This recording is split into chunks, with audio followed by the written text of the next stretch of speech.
Hello everyone, and welcome to the NDP E-Lessons.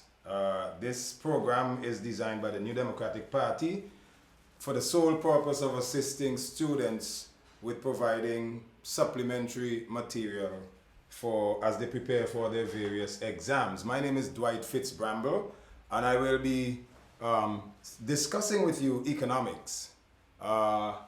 The CSEC economics syllabus is what we will be pursuing as we go through this program, the Caribbean Secondary Education Certificate. That's for Form 4 and 5 students. And later on in subsequent programs, we will also be providing information with regards to CAPE, the A-level economics. So I just want to, at the very outset, let you know that this program, these lectures, these lessons that we are offering, they are not intended to replace what you learn in the classroom with your regular teacher. So don't think that you should skip class or what have you. This is merely intended to provide supplementary material and to give you probably a more convenient way to review. You can always look at the video, sit down and listen to what's going on and rewind and go back over again as you review some of the information that you would need to be familiar with in preparation for your CSEC exam.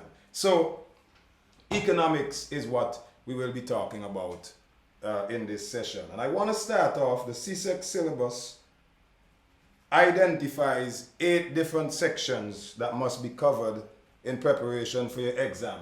And section 1 is referred to or talks about the nature of economics. What is economics? What does it mean?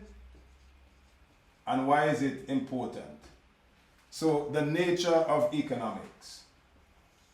And I know oftentimes when you hear about economics, you probably think about numbers and prices and taxes and demand and supply and all of that. And you're correct. All of those concepts, those principles are encapsulated or are included in the concept, in the study of economics. But what really is economics? What does economics mean?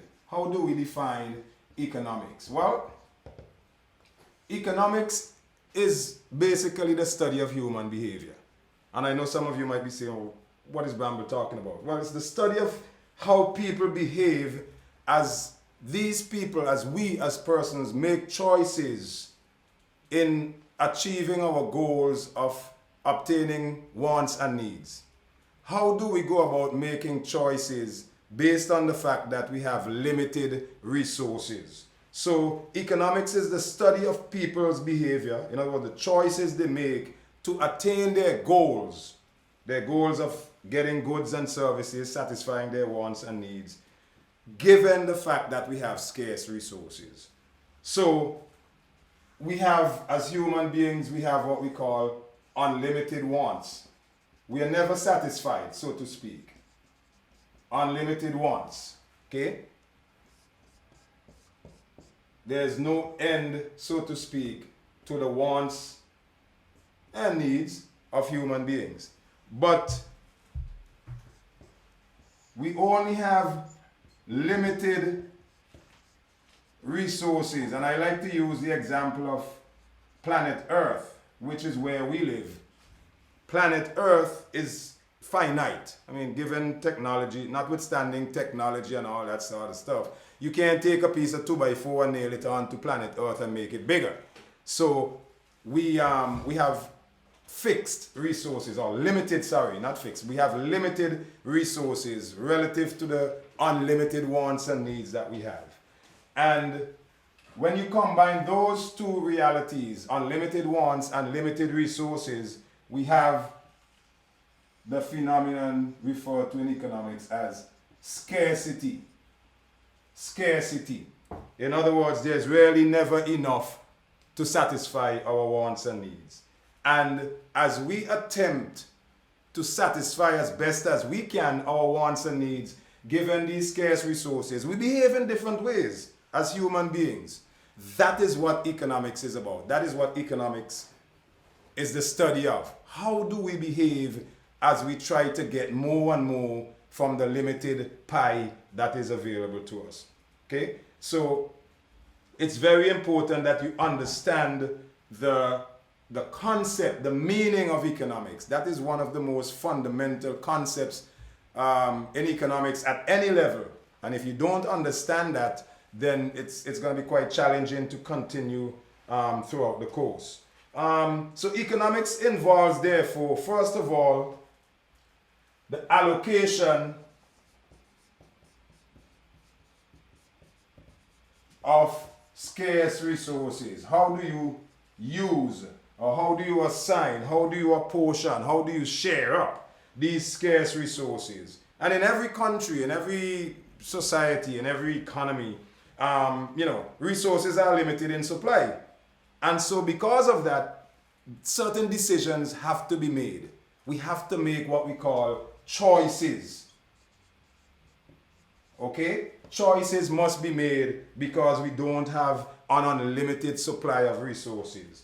And so this is referred to as the basic economic problem. The basic economic problem. In the context of this course, when we talk about the meaning of economics, included in that whole definition, in that concept, is what we call the basic economic problem.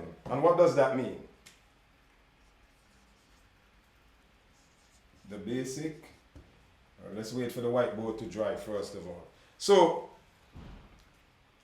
the basic economic problem is concerned with how do we best, and by best meaning what is in the best interest of the individuals who are concerned, how do we best allocate or apportion or share up these scarce resources to satisfy people's unlimited wants and needs? The needs and wants of government, the needs and wants of firms and businesses, and also the needs and wants of individuals as a whole, so to speak. So people have to make choices. Okay? That is the basic economic problem. What choices do we make as we attempt to satisfy our unlimited wants and needs given our limited resources? And you might notice I'm not writing these definitions on the whiteboard in the interest of time, and of course because my handwriting is not the greatest either, but in the interest of time, and of course because this is a recorded session, you can always go back through the video if you need to make notes on some of these important concepts. So the basic economic problem, you need to make sure that you're aware of that. And as I said before, it's concerns pretty much making the best choice, if I can put it in a very simple way. How do we share up the scarce resources? How do we allocate these limited resources to satisfy our wants and needs? And in the process, we have to make choices. Okay? You can't have an unlimited quantity of apples and bread, because the resources that are available to us do not allow us to make that determination or to make that choice, make those choices.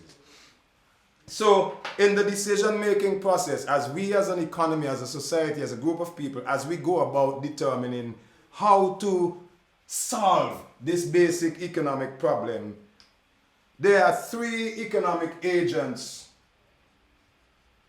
primarily involved in the decision-making process. Three economic agents. And by the way, let me just parenthetically say, as when you see I put something up on the whiteboard, it's because it's very important and it's something that you're required to know as part of the syllabus in preparation for your exam. So make a note, when I put something up here, it's something that you should be particularly concerned about and making sure that you understand clearly. So the main economic agents, the main agents who are involved in this decision-making process of solving the basic economic problem are individuals,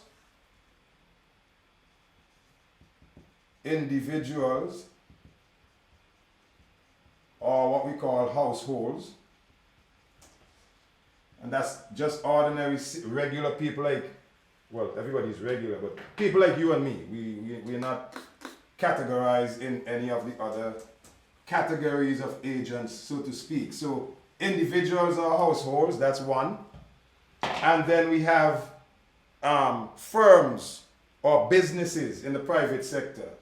So we have firms or businesses. This is kind of wet, so I can't write on it just yet. And then the third agent is government, the government. So we have individuals or households, businesses or firms, and the government together, or sometimes separately, make the determination. And when I say sometimes separately, it depends on what kind of economic system we are dealing with, and that's something that we'll talk about later on in the program, in the syllabus, so to speak.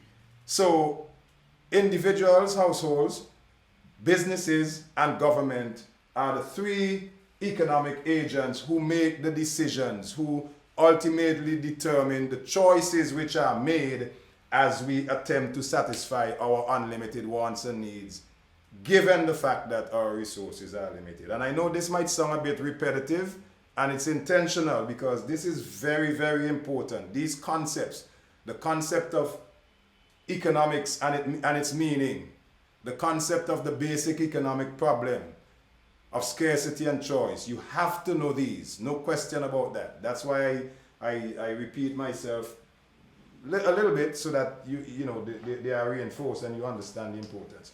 Now, these agents, these three agents, households, businesses, and government, must or invariably would have to answer three questions as we go about, as the agents go about making the decisions that would ultimately satisfy our wants and needs. So, three basic economic questions need to be answered when we make choices, when we try to solve that basic economic problem. And these three basic economic questions are, firstly, what to produce? What must we produce? As we consider, as we try to figure out, well, how are we going to satisfy all these people with all these wants and needs, but we don't have as many resources to do that? When we're trying to solve that problem, three basic questions confront us and must be answered. First question, what to produce? What combination of goods and services must we produce in order to satisfy the wants and needs? The second question, how to produce whatever we have determined that we are going to produce. So how to produce it? How to produce that what? And thirdly, who? For whom to produce it? So for whom are we going to produce?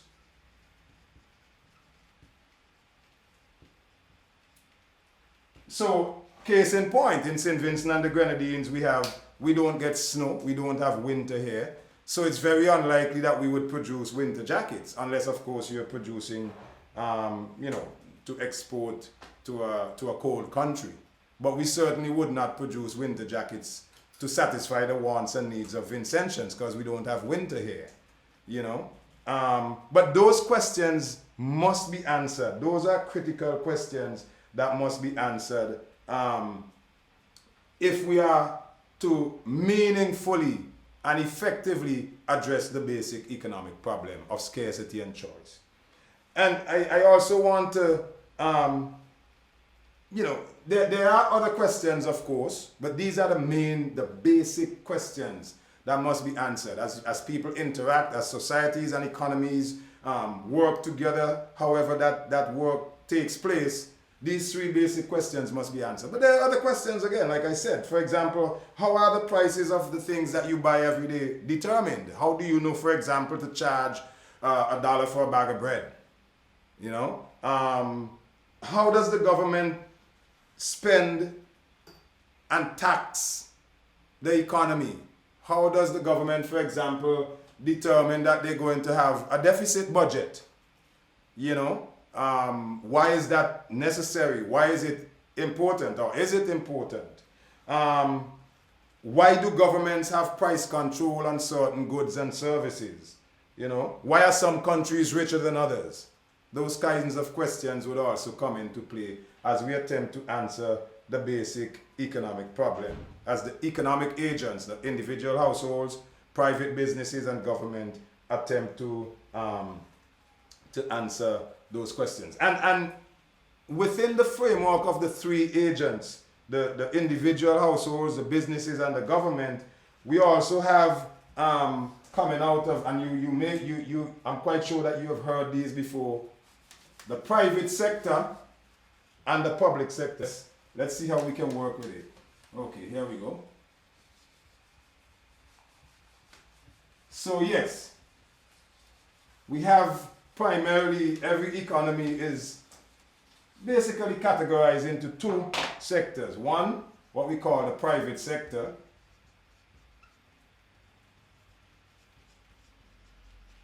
and the public sector.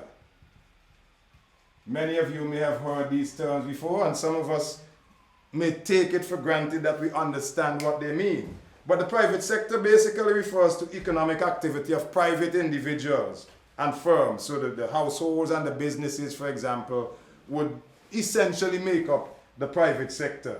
And their main aim, most businesses' main aim, is to make a profit, to make money. So when they produce goods and services, when they determine what to produce, how to produce, and for whom to produce, their main objective is to make money, not necessarily, well, obviously, they would also have to attempt to satisfy the wants and needs of individuals as well, because if I'm a business and I'm producing something that I want to sell to people in order to make money, then if I'm a smart business person, I would produce what in my estimation, is what people want and what they need.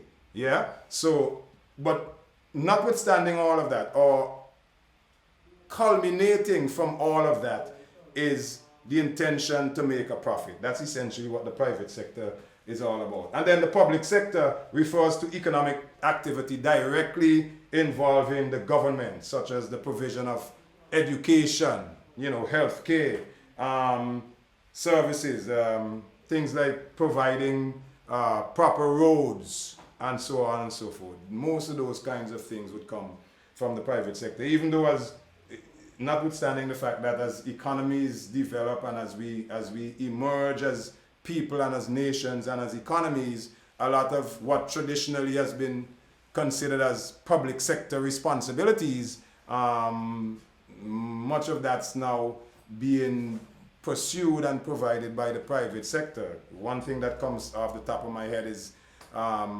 garbage disposal, solid waste management. I know in many instances something like that traditionally has been provided, that service been provided by the government, by the public sector, but more and more you can see a lot of that privatization taking place, where private firms and businesses provide those services, and sometimes they work in tandem with each other. They meaning the private sector and the public sector, businesses and government. And in fact, that's something that I would like to see more of happening in St. Vincent and the Grenadines, where businesses and government work closer together to help to solve this basic economic problem of scarcity and choice. But that's just my opinion. Goods. We talk about providing goods and services to satisfy wants and needs. What do we mean by goods? Goods, and as you can observe, I'm just giving you some basic definitions here, which you have to know in order to successfully complete this course. These are basic concepts. Even though most of you may have heard of them and you might think you know them, it's still important to get a proper understanding of the proper definition of these concepts. So goods are physical items that can be produced and bought and sold. So for example, things like a pair of shoes, a shirt, a pair of jeans, a pound of chicken, a bottle of coconut oil, those kinds of things. Those are considered as goods. Services, on the other hand, are non-physical. Okay? Services are non-physical items that can be provided by firms and paid for by customers. So for example, when you go to the barber shop and you get a haircut, that's a service. Okay? If you go to the dentist, you go to the doctor, you go to get a lawyer to represent you in some kind of legal situation. All of those things are considered as services. Needs.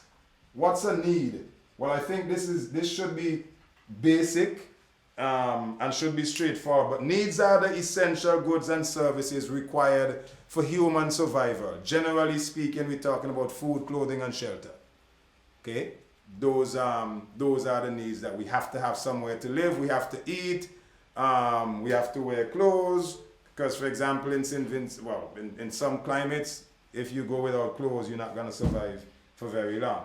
And wants, on the other hand, are desires, so to speak. Wants are goods and services that we don't have to have them to survive, but we'd like to have them. I'd love to have a BMW car. That's not a need. I can survive without that. Some of you may want the iPhone 11. Some people may argue, well, that's a need now because of the way society is emerging. Most people might say, well, you just can't survive without a cell phone or some sort of gadget that connects you. And there's merit to that argument, to that contention, but this is not the time and place for us to discuss that. Just wanted to give you an example of a want, so to speak. So, wants are unlimited, as I said before, because as most people are, we are not really satisfied. We are never satisfied. That's just how we are as human beings. The more you get, the more you want. You're never satisfied. And some people may say, well, that's not true, Bramble. I can live off $500 a month and I'm good to go with that. Well, if you really observe your behavior as a human being and how you go about making decisions and making choices, you would agree that we are never really satisfied. But because we don't have an unlimited quantity, an unlimited amount of resources to produce the goods and services that we need and that we want to satisfy these unlimited wants and needs, we have to make what we call trade-offs. Similar to the concept of choices, but except now we are getting into some specificities here. We have to make choices, and in making choices, you have to make trade-offs. Yeah, you can only have more of something if you give up or if you have less of something else. Generally speaking, that's not always the case, but generally speaking, in attempting to satisfy our wants and needs, in attempting to answer this basic economic problem, we also have to make trade-offs. Okay? Trade-offs, and that's the idea that because of scarcity, and this is the definition that I'm giving you now, and as I said, in the interest of time, I wouldn't put it on the whiteboard, but you can go back through the video and make a note if you so desire. So trade-offs. Trade-offs is the idea that because of scarcity, producing more of one good or service means producing less of another good or service. That is, in order to do more of one thing, you have to do less of something else.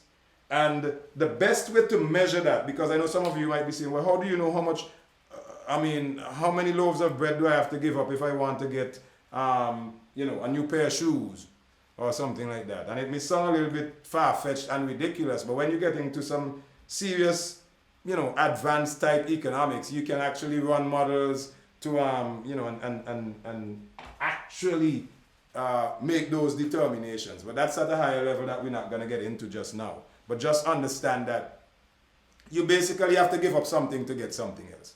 And I don't want you to think that it's ridiculous or out of the question that, well, can't you have more of more than one thing at the same time? And of course you can. You can have more shoes and more jeans at the same time. But somewhere along the line, you have to give up. You're giving up something to get more of both of those shoes and jeans. So there's always that trade-off. And the value of this trade-off that we're talking about is referred to as the opportunity cost. How do you value the trade-off that you're making? How do you value what you're giving up to get more of something else? The opportunity cost. And this is, again, another very important fundamental concept in economics. Whether you're doing Form 4 or 5 economics, or you're doing a PhD in economics, this basic fundamental concept of of opportunity cost, is very, very important. You need to know what it means. You need to understand the concept because it will feature throughout your syllabus, throughout this course in different ways. So the opportunity cost, just to give you the definition, is the highest valued alternative that must be given up to engage in something or to get something else. In other words, it's the cost of the next best opportunity foregone or given up when making economic decisions or when answering those 3 economic questions of what to produce, how to produce it, and for whom to produce. So for example, what's the opportunity cost of me being here, standing and teaching you CSEC economics? I could be home watching Windward's cricket. That is something that I gave up to be here, and gladly so. I enjoy being here, and I'm happy to be able to provide this service to you. What's the opportunity cost of going to bed at 1 o'clock in the morning? Well, what's the reason for you going to bed at 1 o'clock in the morning? Maybe you're up watching Netflix or playing a video game. Are those activities that valuable that you want to give up your sleep? Those are the kinds of decisions you have to make when you're talking about answering this basic economic problem of scarcity and choice. Okay? The opportunity cost. And the influence of opportunity cost in decision making is very, very far reaching. Households, businesses, government, they all have to deal or confront with this concept of opportunity cost. There are competing uses for the economy's scarce resources. So for example, what's the opportunity cost of St. Vincent and the Grenadines, the government of this country, building an international airport? Should we have instead built a modern hospital? Should we have, instead of building the international airport, built a national stadium for sports? Or was it possible for us to build all 3? Those are questions, those are the important decisions that must be made in economies, in societies. What's the opportunity cost of your mom working a midnight shift on the job as opposed to maybe working the day shift and taking less money? Those are the decisions that must be made. And in making those decisions, the opportunity cost, the concept of opportunity cost becomes very important. So as we make choices relative to the scarcity or the scarce resources, goods and services are produced. But in order to produce goods and services, we have to use resources. Remember I talked about scarce or limited resources earlier? Well, that's why the concept of scarcity is important, because in order to make the goods and services, in order to produce the goods and services that we want and need, we have to use resources, or otherwise known as the factors of production. The factors of production. It's important again that we know what they are and we understand the connection between the factors of production, how we are going to use those factors of production to produce whatever we want and need in order to satisfy those wants and needs, or attempt to satisfy those wants and needs. So there are basically 4 factors of production defined or identified in the discipline of economics. The first one is referred to as land or natural resources. Okay? And land, or the factor production, land or natural resources, is basically any gift from nature. So, and this is required in the production process. We're talking about like just physical land, agricultural land, the dirt, the oil, the soil. Things like oil, for example, comes under the category of land or natural resources. Water, and other raw materials, as I said, gifts of nature is considered under this factor of production, land or natural resources. The second one is referred to as labor. Labor or human capital. And in other words, labor is just basically the work of human beings, the work that we put in, the human resources required in the production process. And this could include all types of work, all types of labor, from your economics teacher or your math teacher to the person who cleans the drain. It's all considered as labor, and it's very, very important. It's a very important factor of production as we attempt to answer the basic economic problem. The third factor of production is referred to as capital. And capital is basically goods that you use to manufacture other goods. The manufacture of physical resources. So things like your factory, your dump truck, your computer, the shovel, the tractor trailer, those kinds of things, goods, physical goods that you use to produce other goods. And there can be a fine line really, because the question can be asked, well, if capital is considered as a factor of production, if a computer is considered as a factor of production, you use a computer to make or to produce other goods and services, well, what did you use to produce that computer? And that's an interesting concept. It's an interesting scenario to think about as we consider the factor of production referred to as capital. And fourth and lastly, we have what is referred to as entrepreneurial ability. And that's just simply an entrepreneur. An entrepreneur is someone who operates a business and who basically brings all of the other factors of production together. So your skills and your ability as a business person, or just as somebody who just knows how to combine, how much land do you use to plant bananas, to plant a certain quantity of bananas? How many farmers do you need to put on the land? How many pounds of flour are you going to put in the mixing machine to make bread? And so on. That is entrepreneurial ability. So